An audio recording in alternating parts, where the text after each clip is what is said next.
So my name is Marc Smith, I'm the editor of European Communications, and today I'll be presenting key findings from our recent research into the OTT digital content space. We do an annual research of the telco space, particularly on the digital content and OTT area. So I think it would be first sort of worthwhile having a think about why actually we're here today and why we're talking about this topic. I'm going to show you some stories that we've covered on our website, really sort of set the scene for the morning. So first up, this was just from last week. Vodafone announced that it was teaming up with Netflix to launch the video streaming service in Turkey. Netflix is one of those sort of companies that's really going to come up time and time again, I think, this morning. As everyone will be aware, they announced in January that they were launching in 130 new countries this year and next, so a real global push. Many telcos have done it, and Vodafone in Turkey, just one of the most recent ones. Was anyone else at the IBC event in Amsterdam recently? Quite a few of you, yeah. I don't know whether you saw Chris Wheatley, who's the Netflix head of EMEA, and he was there, as Netflix have been talking about for the last 12 months, really asking for telcos to come and work with them. They really see telcos as the channel to go to market. They've teamed up with so many over the last few years. I said Vodafone's just the latest one, but again, a topic I think we're going to really sort of come and talk about a lot this morning. Liberty Global, obviously own Virgin Media in the UK, but a whole range of telcos, or cable codes if you prefer, around the world. So obviously Vodafone there just as a partnership deal with Netflix, Liberty Global actually going into real content creation. They signed a deal with a company called All3 Media, and that production company is actually going to be producing some exclusive drama series for Liberty Global's global footprint. Again, acquisition of content, one of the key areas of this morning's discussion. SFR in France.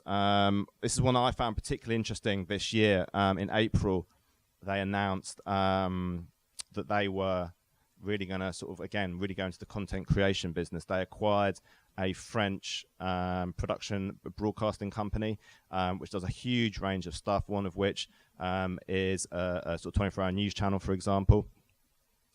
Obviously, SFR were just your Communal Garden mobile operator a couple of years ago.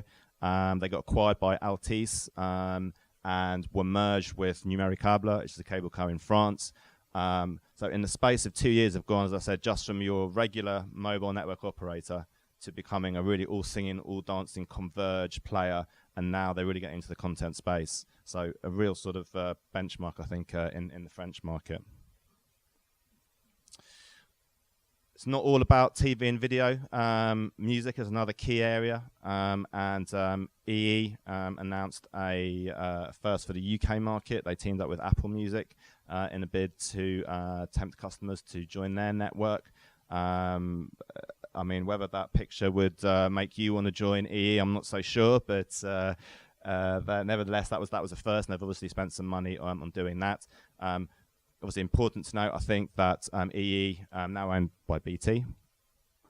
And BT in turn is owned, 12% owned by Deutsche Telekom, and Deutsche Telekom exactly the same in Germany, first telco to launch with Apple Music as well. So that's kind of what the telcos are doing, but obviously we're here to talk about why they're doing it and what that means. So I thought I'd share with you some other sort of key stories that we've covered around this space. Can you see that, by the way? It's worth me reading out the headlines.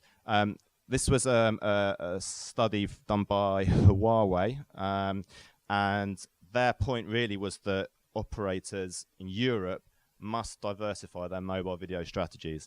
They said, for example, that operators in Europe are reliant on vanilla plans that promote larger data buckets. And they really sort of went out to the rest of the world and showed what could be done. One of those that they highlighted was LG in Korea and their U+ service, which is a subscription LTE video service.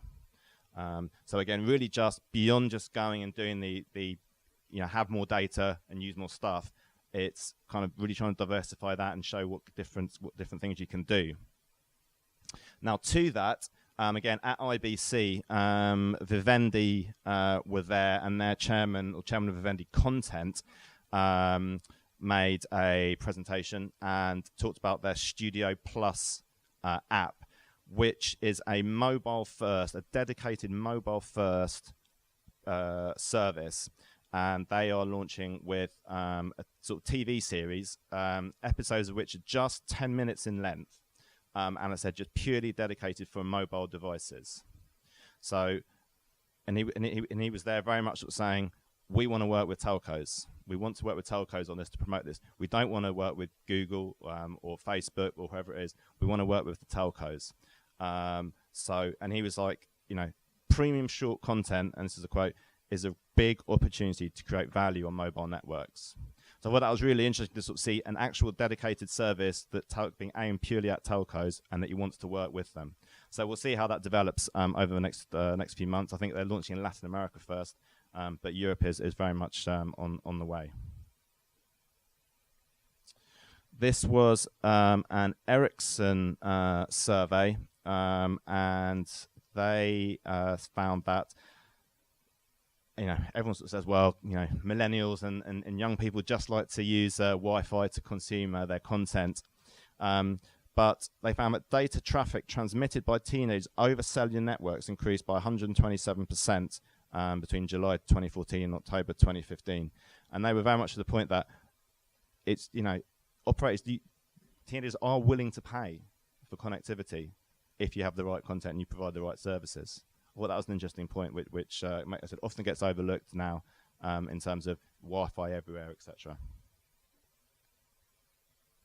And finally, I'm sure most of you are well aware of this. Tesco Mobile announced plans to use the sort of UK's first sponsored data offering. So this is where, as a consumer, you will pay. Effectively, you will watch adverts or some content, some branded content, in return for free connectivity.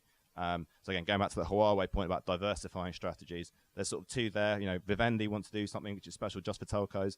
Tesco Mobile going to something slightly different around sponsored content. It's been talked about for a while, but it's actually happening now, and in the UK as well. So I hope that sets the scene a little bit for what we're going to talk about this morning. And onto the research that I mentioned now. So this is our reader research, so the telco community across Europe, and we asked them a whole range of different questions, and I'm going to provide sort of 6 key ones for you this morning. If you want to see the whole research, pick up a copy of the magazine, which is in the other room, and all the results are in there. But I'm going to pick on a few just for this morning. So we asked, what's the main driver for operators providing OTT digital content currently? Now the results here I'm going to show you are for all the respondents. So that means operators, vendors, analysts, so the whole telco community. And here are the results. Creating differentiation from competitors is the #1 driver, followed by generating new revenues. I think key point to remember here, as I said, we do this on an annual basis. So year on year, this year there was a noticeable change. Last year, creating differentiation and generating new revenues could not be separated. So we're seeing a change this year where it's differentiation is the key. So revenues less so. So why might that be? Adrian Bachelor, as I said, Adrian is speaking later this morning on bundling in the UK market. He took a look at our results, and this is what he said. In a competitive landscape dominated by Me Too offerings, content has a unique role to play in making service providers stand out from the crowd.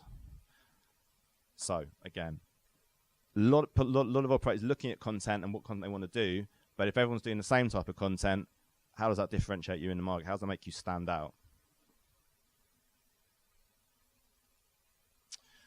Next, we asked, what's the biggest challenge to the success of your OTT digital content strategy? So this is operators only now.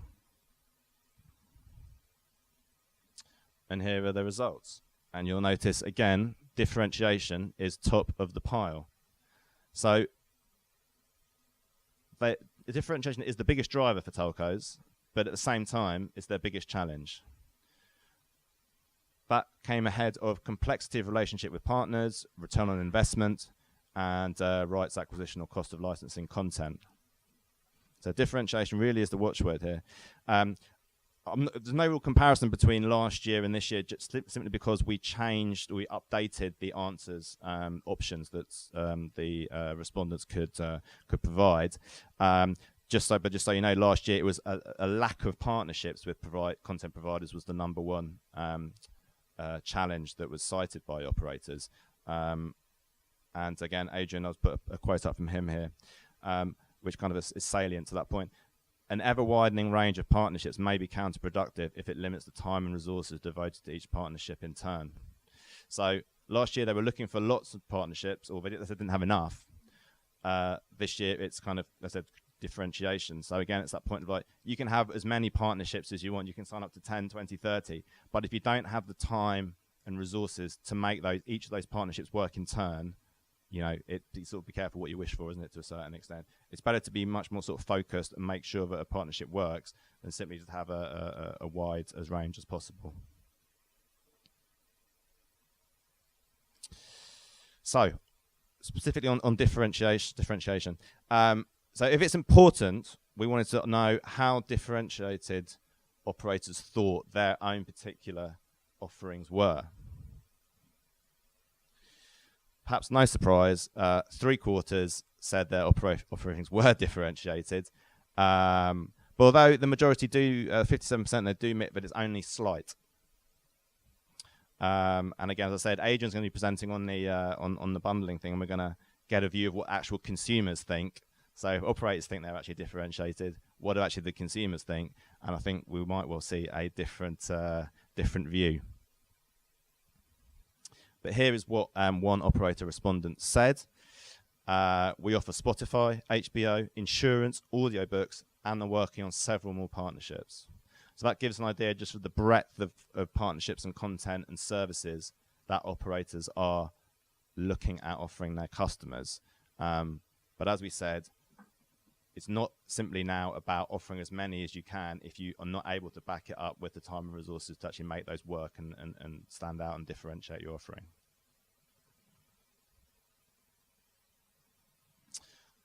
So the other the second key challenge after differentiation was return on investment. Obviously a key thing. As we know, they're spending, in some cases, like BT or SFR, as we talked about earlier, huge sums on actually acquiring content. The question is, what is the return on that investment? Always very sort of tricky to know. But this is what the operators said. The vast majority, 61%, said the return on investment is small and secondary to winning or retaining subscribers. 25% said it was significant, and that sort of is a revenue stream that can be viewed in its own right. But 14% said there is no return on investment on what they're getting from the content. Do you remember the show Play Your Cards Right? Do you remember that one? Higher, lower? Right, we're going to have a little game of that now, very, very quickly. So who thinks the number of people who said there is no return on investment, do you think that has increased year on year or decreased year on year? So hands up for increased. Okay, and decreased. So probably more for decreased, but it was relatively split. So the answer is decreased, down 4.5 percentage points from what we asked last year. So what does that mean? Does that mean that more people view the return on investment as significant or only small and secondary? What do we think? Which is sort of the winner of that? Significant, hands up. Slight, hands up. Don't be shy. No? Okay. well, the number it said small is down even more by 13 percentage points. So that means that the key standout stat is that the number of people who think or said that there is a significant return on investment now from the content they're providing has gone up hugely in the last 12 months. I think that's really significant. For years, they talked about, investing in content, but weren't sure about whether it actually paid off. But now they're saying that actually, well, it's only a quarter still. It's still small. Don't get me wrong, but the difference is huge now. They're actually sort of really seeing that there is some return on that investment, which is good news, right? That's good news. So, what type of OTT digital content do operators regard as the most valuable to offer subscribers? Perhaps no surprise here. This is the same, always the same. It's sport is the number one, followed by TV and video. Other types of TV and video is the third. Gaming and music is down the line. Again, we're going to hear from Telefonica about a much wider range of digital services that are being worked on. But for us, we kind of focus on this kind of thing. As I said, the same as last year. There's no change. However, this is what Stefan Zeli from Collier, another consultant who took a look at our results, and this is what he said. Sport has always been the star attraction. Sky is essentially built on sport, with film taking second place.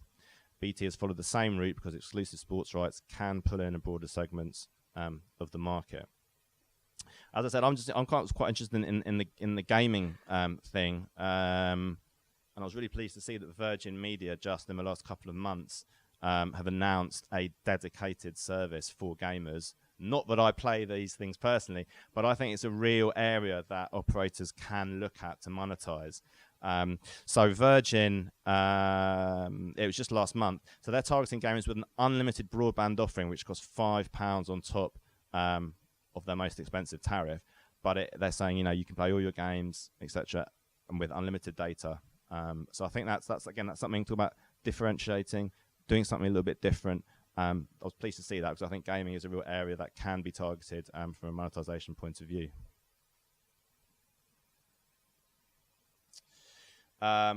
Again, we ask operators who they consider to be the biggest competition in this space. Obviously, we don't include their natural rivals because I think they would obviously be the number one, but just more in terms of the digital service providers out there, who do they regard as the big competition?